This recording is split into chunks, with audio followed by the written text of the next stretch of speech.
Hey there, what is going on guys, Valk here, and today we just got probably the biggest balance preview in Epic 7 history. So many things are being changed around, and this is one of those patches where the moment it got announced, you look at the amount of heroes being changed, the amount of changes being made to said heroes, right?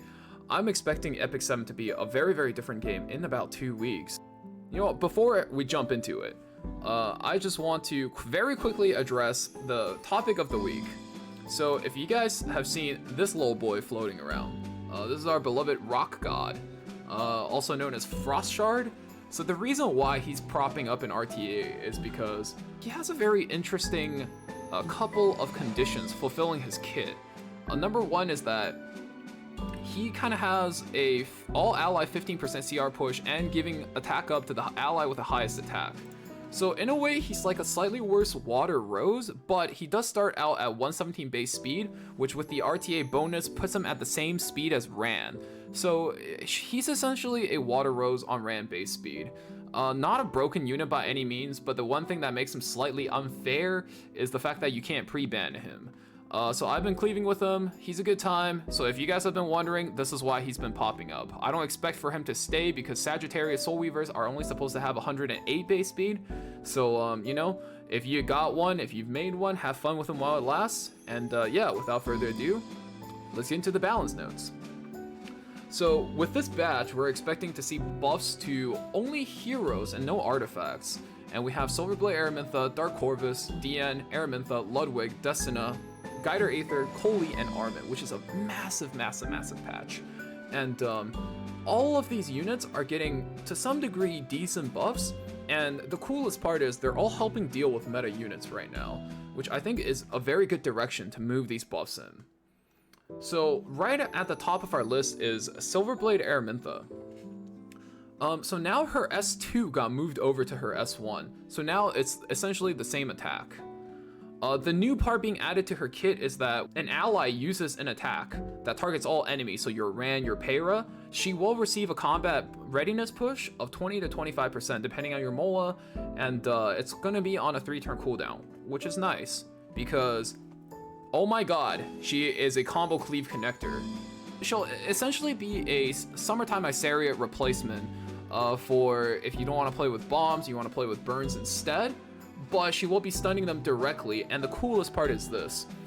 So I don't know which animation it is going to use, right? So for those of you guys who remember when Fire Aramintha was a relevant hero, she had 2 animations, one where she attacks and one where she doesn't. So the one where she attacks is being moved to her S1, and if the S2 is being kept on no animation push, so like a Jacko push, right? She's going to be very nuts because her CR push is going to completely bypass Politis. But if she doesn't bypass the Politis, right, she uses the old non-attacking animation, I think she'll be a somewhat of a fair, you know, Caesarea side grade. As far as her S3 goes, they raised the burn chance, which is nice, but I don't think it changes anything. Mainly you're looking to make that stun, but the thing that they did is the enemy with the highest combat readiness level is going to get pushed back by 30%. I don't think it's too necessary because I think the biggest change is still here. But, you know, if, for the example, the enemy cleanser, or if your enemy counter initiator somehow resists the stun, you always have a way to just kind of knock them back a little bit and then continue comboing with the rest of your units. This is going to make heroes like ML Flan and the Jacko much more powerful and have a lot more to combo with. So for those of you guys expecting to play a lot of ML Flan and Jacko, this is definitely the combo unit we've been waiting for. Up next is Dank Corvus.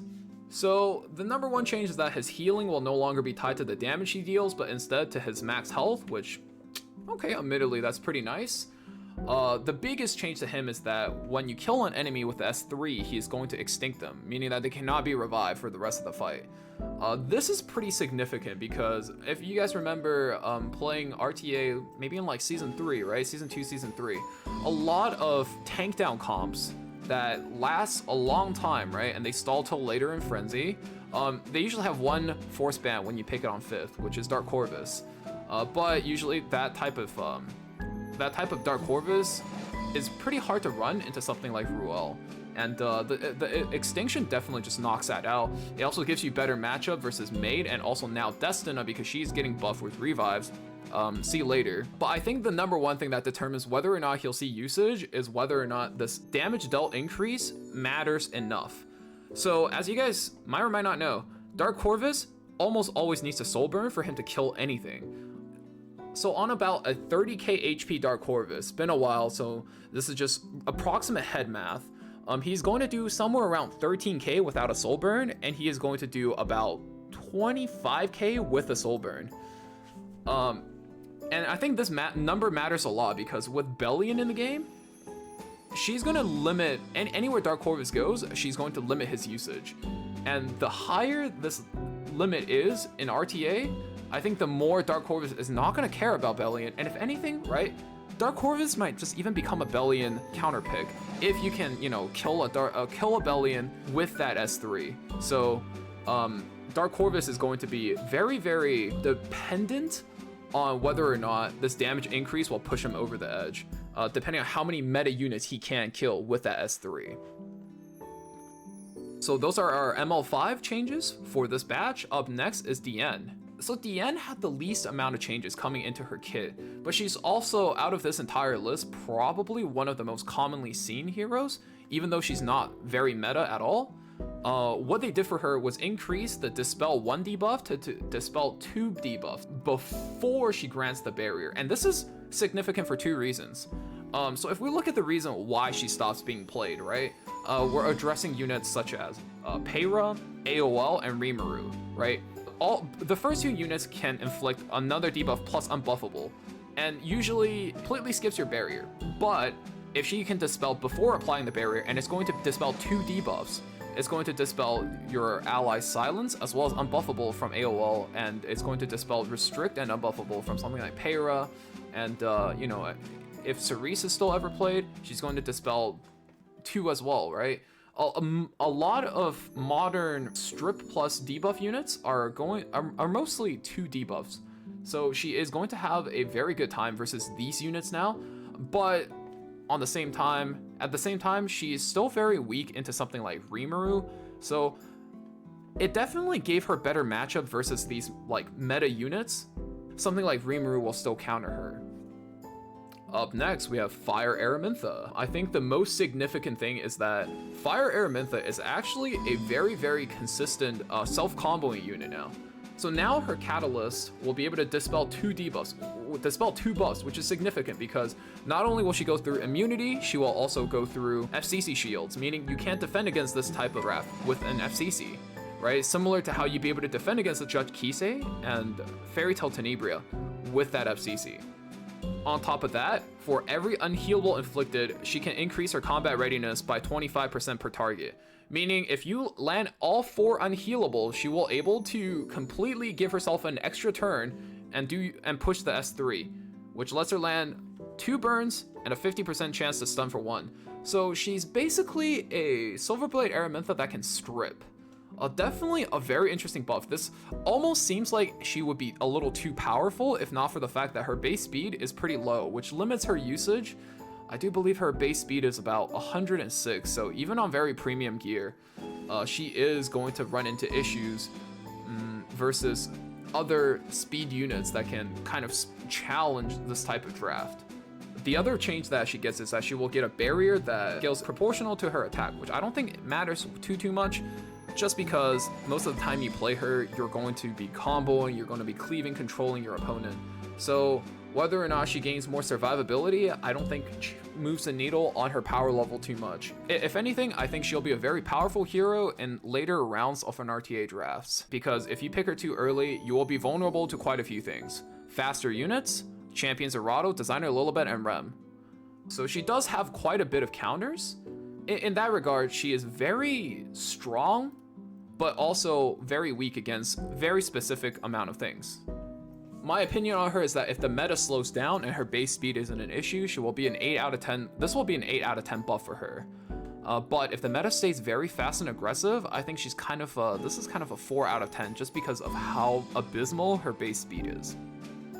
Also, to add to this, Aramintha will now be a very natural combo unit with other burn units such as Silverblade Aramintha, as well as Pyrophlant and Caesarea. Now, as we progress with these buffs by updating a lot of these older units to a more modern kit for Epic 7, we're seeing a very fleshed out archetype for control for like these burn and bomb type units, which is definitely really interesting. Up next is Ludwig. I actually think this is a very interesting buff. So on the get-go, it doesn't seem super significant, but he's actually the beneficiary of a very few powerful keywords. Number one thing I like to point everyone's attention to is the fact that he is going to be able to strip immunity before he stuns now, which actually makes him very powerful, picking into Rem, picking into Rimuru. So now he can be run as a very fast speed DPS and can be used to aggro down Rems and Rimurus, which I find very interesting. Another really strong keyword is that he's going to be able to ignore effect resistance, which means you can't be 15%ed, and you can actually do this against high res defense heroes. As for his S3, the defense penetration went up by about 10%, and the damage increased in essentially to cover the fact that he no longer has a soul burn to increase his own damage. And I do believe it increases his damage by about 20%, and the additional defense pen increases his damage by, scaling together about, I would say, 10 to 15% more. So overall, I would expect Ludwig, without the soul burn, to be able to deal approximately 30 to 40% more damage. And on top of that, he will be able to control a lot of the common defense units he is going to be weak again. And I think the one very interesting thing about Ludwig himself is that due to all of these strong keywords being tagged onto his kit, he's actually going to be very flexible in terms of how you run him. He could probably be run as a speed DPS, so with Amelia, for example, you can stun a unit, proc his own invuln, Amelia push him, so similar to a blue Kisei combo. Another way to run him is to, if you run him with high damage and low speed, what you can do is push him with an Amelia, S2 something that could potentially stop your cleave, and just let his natural speed climb up and rip his S3. And I think a third way to play him is just to let him hold his own book and essentially let him cosplay as a fire choleric, which is actually a pick that is being played quite commonly on the higher ends of the ladder. Both used as a DPS unit and used as a control unit that can hard stop some type of defense unit, or to reset a cleanse unit such as Mediator Choleric, Designer Lullaby, or Apoc Ravi. Okay, up next we have Destina, which I actually think is one of the best buffs in the patch. S1 scales with her own HP now, which means she just scales better with counter. I know quite a few counter players myself, so I'm sure those guys will be very happy with this one change alone, but that's not all. Her S2 is essentially a very alternative version of Amelia S2 now. They both dispel 2 debuffs, they both push a certain level of combat readiness, but instead of pushing 50% combat readiness, Destina will push by 30%, and instead of giving attack buff, Destina will be able to heal her target to her max health, which is very nice if you're playing a slower or bruiser-like playstyle. And the real meat of the bunch comes in with her S3, where now, instead of being able to CR push allies based on debuffs cleanse, she can actually just revive dead allies. This is very strong, as she can now be used to defend against debuff and control-based cleaves. So this is what I was referring to when I was saying I felt like, they moved the needle a lot, both on fast teams and slow teams. Previously, when Smilegate buffed things, they like to kind of focus on one playstyle, so in one patch, they would make one significant change and it would really empower one playstyle. And in the next patch, they would buff something like Apoc Ravi, and suddenly slower bruiser-like playstyles a lot better. And I feel like this patch strikes a very good balance between not over buffing any single one playstyle, and now both playstyles are quite benefiting from one patch alone. So I'm definitely a big fan of this patch.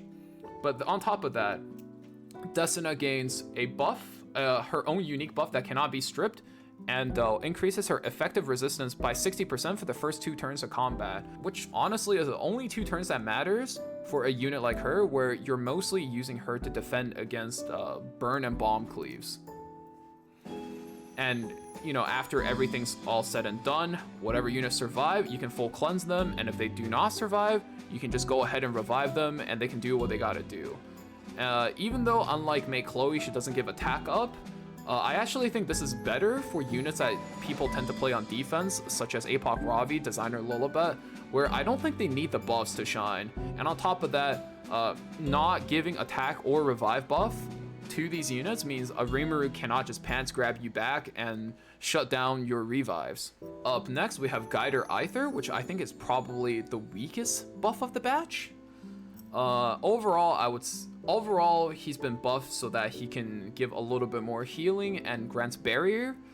Don't know the numbers on those, so can't really say how effective it will be, but I think the number one most important thing is that he now can strip all buffs on one enemy unit, and on top of that, buffing the attack of his highest attack ally and increasing their combat readiness.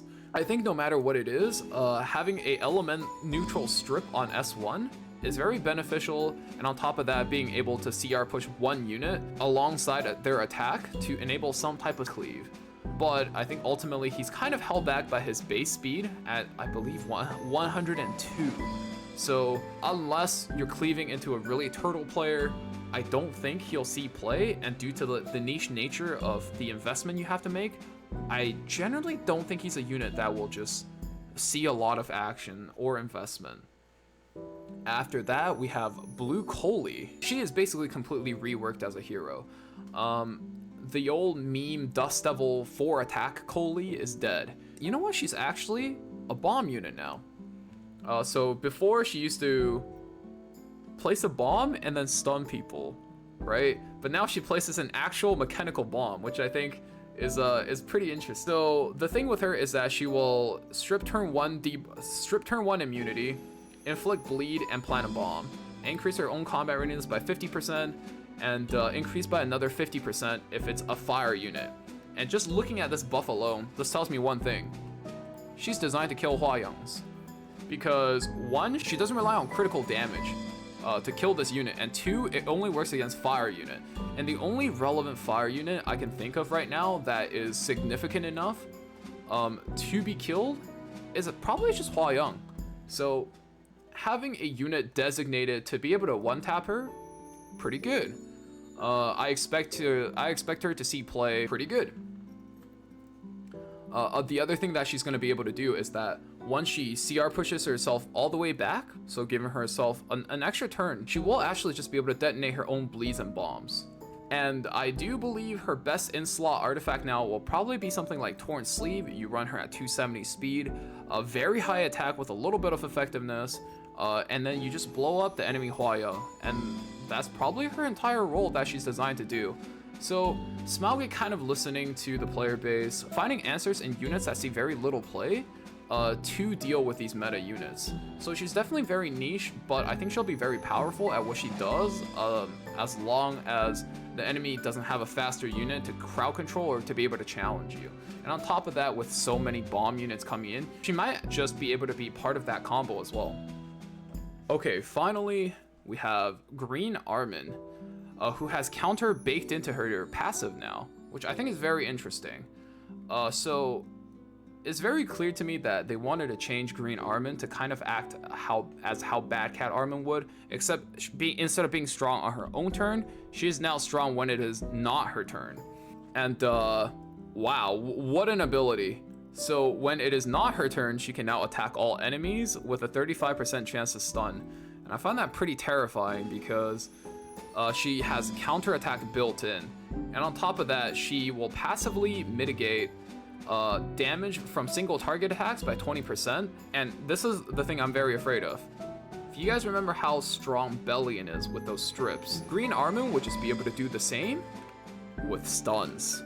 So if you're playing against one of these, you better hope you have a lot of immunity or cleanse ready on deck. because she is going to be activated quite often, especially if the enemy carries a very high level Elbert. As far as her S3 is, before she does her whole combo now, she'll be able to dispel one buff herself for defense, and on top of that, add a barrier to all allies, scaling to her defense. And the cooldown is lower by 1 turn, and she's able to extend the buff duration by 1 turn. So definitely a very, very loaded buff. With her EE changes as well, she's kind of suited to do a lot of different jobs. So she'll be able to increase her own counter attack chance, dispel 1 more buff to be as a support. And I definitely think this is another one of those better buffs of this batch. Mainly due to the fact that she can be geared in a multiple different ways to suit different drafts. She can be built as a counter attack control unit. She could be built as a bruiser, run her at base speed. She doesn't even need to take a turn. All she has to do is start dropping S1s on the counters, and she'll be able to stun a lot of things. Or she could definitely still be able to be run as a mitigator at pretty decent speed that can constantly refresh a barrier and defense buff for herself, for the defense buff for herself, and be able to refresh a constant barrier and cleanse for her team.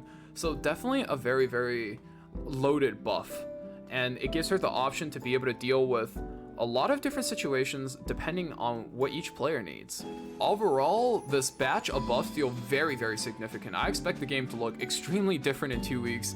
I think most of these buffs are very tempered and are about, 7 out of 10, right? None of them make the character absolutely insane, with maybe the exception of Destina and Silverblade Aramintha. Most of them don't seem too strong, and most of them don't seem too weak and too insignificant. The thing I like the most about this patch is it really buffs a lot of the older heroes that got a lot of us start playing the game. So seeing a lot of our older favorite heroes buff definitely makes me very, very happy. And I think the other thing that I really like about this buff note is that, as I said before, not only does this buff fast playstyles, this also helps out a lot of slower playstyle, bruiser playstyle, and definitely just gives each playstyle a little something to play with. And this is a style of dev notes I like to see for balance patches going forward. Recap, I like this buff quite a bit. Definitely a 10 out of 10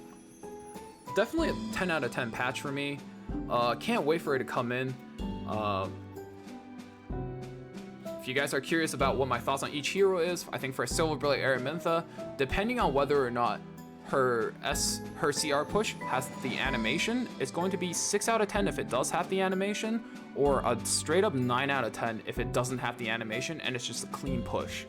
For Dank Corvus, depending on how much damage his S3 gets without the soul burn and how many units it's going to let him kill, I think he's going to be anywhere from a 4 to 7 out of 10. For Diene, her buff actually feels very comfortable to me, and it really just feels like a solid 7.5 out of 10. She's already a very strong hero, and they changed the one thing that kind of holds her back from being able to contest very meta initiators. For Fire Aramintha, I think her changes are very, very significant, but the one thing we need to watch out for is her very slow base speed.